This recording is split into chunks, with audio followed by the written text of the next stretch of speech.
છેલ્લા 2-3 મહિનાથી એસઆઈની પ્રક્રિયા થઈ સરકારના તમામ તંત્ર આમાં લાગ્યું છે. સરકારના બીએલઓ ગામડે ઘરે ઘરે જઈને તપાસ કરી કે કોણ મતદાર છે, કોણ નથી, કોણ મૃત્યુ પામ્યો, સ્થળાંતર થયો છે, ડુપ્લિકેટ છે, એનું સરકારી અધિકારીઓ દ્વારા એનું ચકાસણી કરવામાં આવે. એના પછી ડ્રાફ્ટ યાદી રજૂ કરવામાં આવે. ડ્રાફ્ટ યાદી રજૂ કર્યા પછી જો અત્યારે લગભગ બનાસકાંઠામાં અમને સમાચાર મળ્યા છે 58,000 થી 64,000 જેટલા બનાસકાંઠા જિલ્લાની અંદર વાંધા ફોર્મ નંબર 7 ભરીને આપવામાં આવ્યા. ફોર્મ 7 જો રજૂ કરીએ તો એના આધાર પુરાવા સાથે રજૂ કરવા પડે. નહીતર જો ખોટા આધાર પુરાવા વગર જો 7 નંબરનો ફોર્મ રજૂ કર્યા હોય તો એના પર કાયદેસરની કાર્યવાહી થવી જોઈએ. અત્યારે 64,000 સાહેબ છેલ્લા જે શનિ મતલબ 20 તારીખે 18 તારીખ છેલ્લી હતી અને 16 તારીખે એક સાથે બનાસકાંઠા જિલ્લાની અંદર સમગ્ર આખા જે 9 વિધાનસભામાં એક જ દિવસે બધા વાંધા આપવામાં આવ્યા.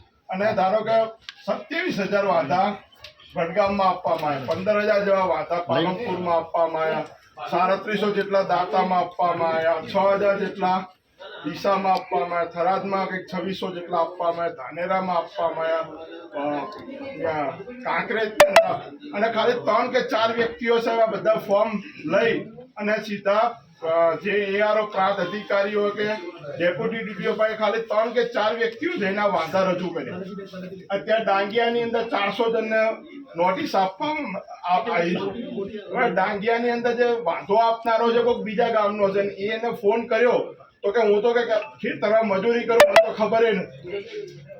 અહીંયા કેટલા અહીંયા હયાત લોકોને અમે લઈને આવ્યા છે જેને મૃત ઘોષિત કરવામાં આવ્યા છે આ વાંધાની અંદર. ખોટી રીતે આ વાંધા રજૂ કરવામાં આવ્યા છે અને ખરેખર નિયમ પ્રમાણે કોઈ પણ વાંધો આપ્યો હોય તો એને નોટિસ બોર્ડ પર ચોંટાડવો પડે છે. એને ગામની અંદર પંચાયતમાં કે સ્કૂલની અંદર અને એનો વાંધો હું આપું આપનો તો મારે આપના વિરોધના પુરાવા રજૂ કરવા પડે. પણ સાહેબ 64,000 લોકશાહીમાં ઇલેક્શન જ ના કરવું એવું જ થયું ના મળે. સાહેબ કમલમમાંથી એવી સૂચના આપવામાં આવી છે કે દરેક બૂથમાંથી કોંગ્રેસના કેન્ડિડેટ વોટ ઉડાડવાના એમનો ફોર્મ ભરવાના આવી કમલમમાંથી સાહેબ ફરજિયાત ભાજપના હોદ્દેદારોને સૂચના આપવામાં આવી છે. એક સુપ્રીમ કોર્ટના આદેશ પ્રમાણે બિહાર ચૂંટણી પંચનો આ પરિપત્ર છે. એમાં પણ આજે એસઆઈઆરની તમામ કામગીરી છે.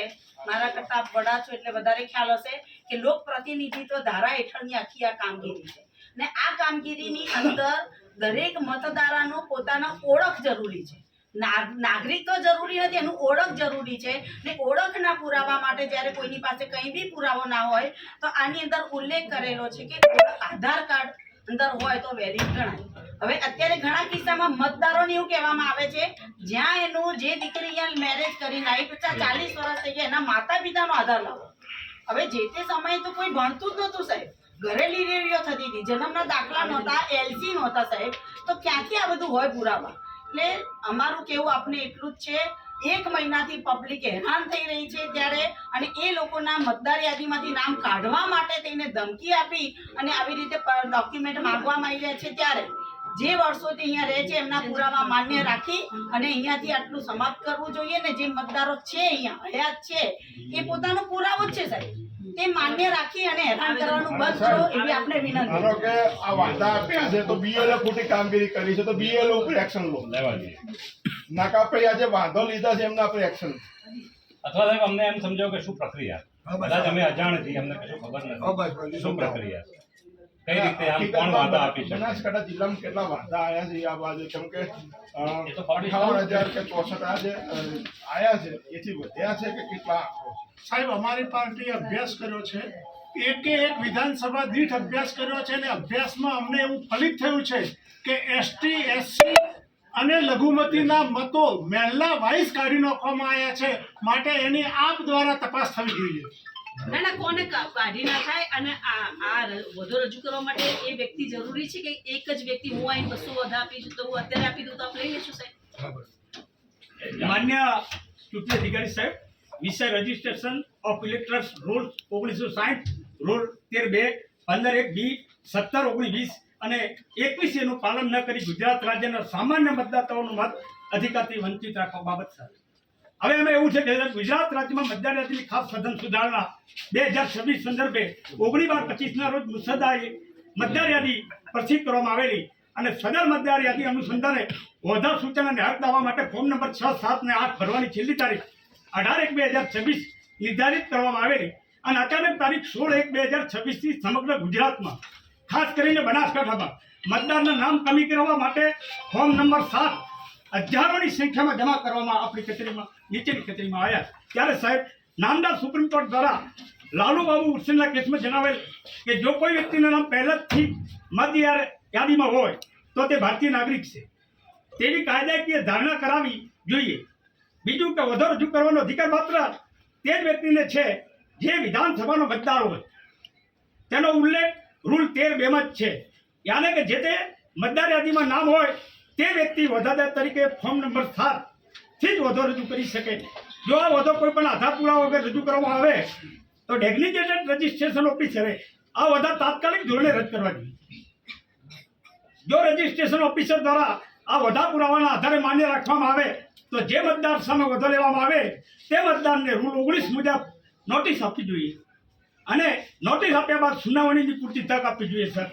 તેમ છતાં જો રજિસ્ટ્રેશન ઓફિસરને ફાઇનલ ઇલેક્ટોરલ રોલ અને પબ્લિક થાય તે રીતે કોઈ પણ વ્યક્તિનું નામ મતદાર યાદીમાંથી રદ કરવું હોય તો રજિસ્ટ્રેશન ઓફિસરે આ નામોની પૂરતી વિગત સાથે એક યાદી તૈયાર કરવી જોઈએ. રજિસ્ટ્રેશન ઓફ ઇલેક્ટર્સ રૂલ 1960 ના નિયમ 21 મુજબની એક યાદી ફોર્મ નંબર 11 માં દર્શાવ્યા મુજબ નોટિસ બોર્ડ પર મૂકવી ફરજિયાત છે અને રજિસ્ટ્રેશન ઓફ ઇલેક્ટર્સ રૂલ 1960 ના રૂલ 15(1)(b) મુજબ જાહેર જનતા માટે યાદી પ્રસિદ્ધ કરવાની હોય છે. ત્યારે જો કોઈ પણ હોદ્દેદાર કોઈ પણ મતદાતાનું નામ કમી કરાવવા માંગતા હોય તો હોદ્દેદારે દસ્તાવેજી પુરાવો સાથે પુરવાર કરવાનું રહેશે. જે તે મતદારનું નામ ફાઇનલી ઇલેક્ટ્રોન રોલમાંથી બાકાત થવા પુરાવો સાથે પુરવાર કરવાનું રહેશે. જે તે મતદારનું નામ ફાઇનલ ઇલેક્ટ્રોનમાંથી જો કોઈ પણ હોદ્દેદાર આધાર પુરાવા વગર ફોર્મ 7 સક્ષમ અધિકારી સમક્ષ રજૂ કરે તો આવા પુરાવા વગરનું ફોર્મ 7 રજૂ થયેલ વધારતી રજિસ્ટ્રેશન ઓફિસરે the registration of electors rule 17 મુજબ રદ કરવી જોઈએ અને આવી ખોટી વધારતી કરનાર હોદ્દેદાર વિરુદ્ધ the representation of people's act 1950 ની કલમ 31 તથા ભારતીય ન્યાય સંહિતાની કલમ 212, 217 મુજબ ફોજદારી ગુનો દાખલ કરવો જોઈએ સર.